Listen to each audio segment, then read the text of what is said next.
Let's get reaction to the latest developments from South Carolina Republican Congressman Trey Gowdy, who was chairman of the House Select Committee on Benghazi that led to the revelation of Hillary Clinton's private email server. He's in Greenville, South Carolina tonight. Congressman, thanks for being here. Yes, sir. Thank you. I want to start with this quote from the Washington Post talking about Huma Abedin and what she has told friends.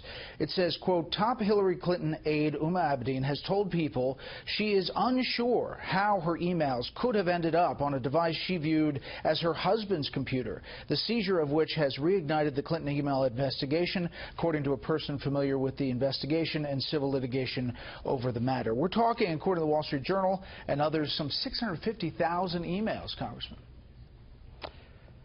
Yeah, I mean, if she doesn't know how they got on the computer, there aren't that many ways it can happen, Uma. You could have used the computer, somebody could have forwarded it to your email account. I don't think that's what the Bureau is investigating, how they got there. I think the Bureau is investigating the nature of the emails. And Uma had a chance to turn over all of her devices when she was supposed to, and she chose not to do so. So here we are.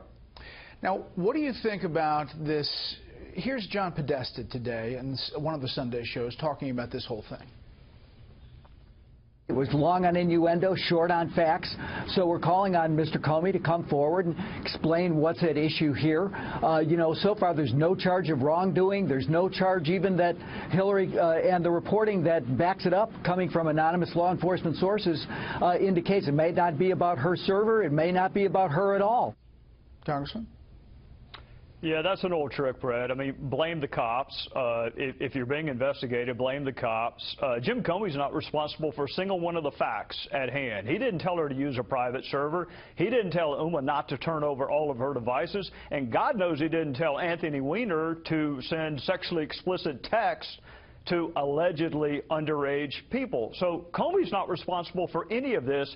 The timing is a direct and natural consequence of decisions that Hillary Clinton made. So I get that Podesta is upset. Brett, remember, he didn't even know about the email situation, and then he thought it had been taken care of by Cheryl Mills and Patrick Kennedy. So I get that he's frustrated. He's just frustrated at the wrong person. Now, do you believe that Comey, would have gone forward with this having no inkling of what's inside that computer? I do think he has an inkling what is inside that computer, but he's in a really difficult spot. Unusual, tough facts make for tough conclusions. And he's darned if he does and darned if he doesn't. I mean, keep in mind, Brett, let's assume tomorrow morning Hillary Clinton went before a rally and said, the FBI has investigated me, I've been cleared, that's all in the rearview mirror. Well, Comey knows that that is not true. So if his obligation is to the public, why would he not let us know? Investigations are never over unless there's a verdict or statute of limitations expires.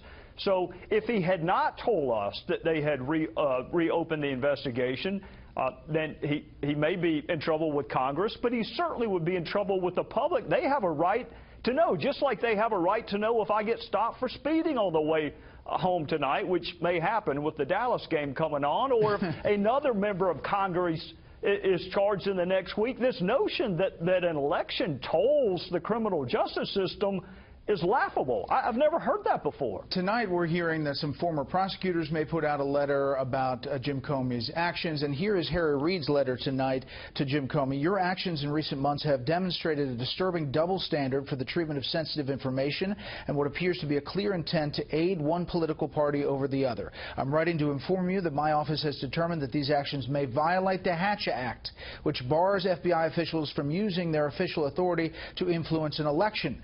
Through your partisan actions, this is Harry Reid, you may have broken the law. The double standard established by your actions is clear. Your reaction, Congressman? Thank God he's leaving is my initial reaction. My second reaction is I did not know Mormons use drugs, and anyone who is capable of sending out that press release has to be under the influence of something. The person responsible for this fact pattern is Secretary Clinton. Jim Comey did not tell her to use a private server. He did not say, mislead the public about whether or not you turn over all your work emails. He certainly didn't say, hey, Secretary Clinton, why don't you say you neither sent nor received classified information? So, look, Senator Reid is a political hack. Jim Comey is a law enforcement officer.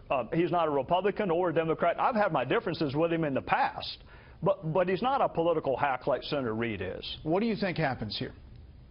I think that the FBI is going to run this out just like they would, I hope, if it were Hillary Smith or Hillary Jones, and they're not going to be on a compressed time schedule, Brett. I mean, I get that there's an election coming up in a week, but there's a republic that I would like to see last a little longer than that, and we have to have confidence in the FBI and the Department of Justice. Keep in mind, Brett, it was not Jim Comey who met on the tarmac with the spouse of the target of the investigation, and it was President Obama who prejudged the outcome of this investigation while the investigation was ongoing. So if Harry Reid wants to write a letter to somebody, tell him to write Loretta Lynch and President Obama. Is there anything preventing Hillary Clinton from reaching out to Uma Abedin and saying, you know what, just put out all these emails? Oh, no, nothing in the world, nothing to have prevented her last week from returning them to the State Department. She is welcome tomorrow morning to have a press conference with Uma Abedin, and they can invite Anthony Weiner, too, if they want to, and say, this is what is in all of those emails that are on our computer that we failed to turn over to the State Department and the FBI when we were supposed to. Nothing stopping her from doing that. Congressman Gowdy, as always, thank you.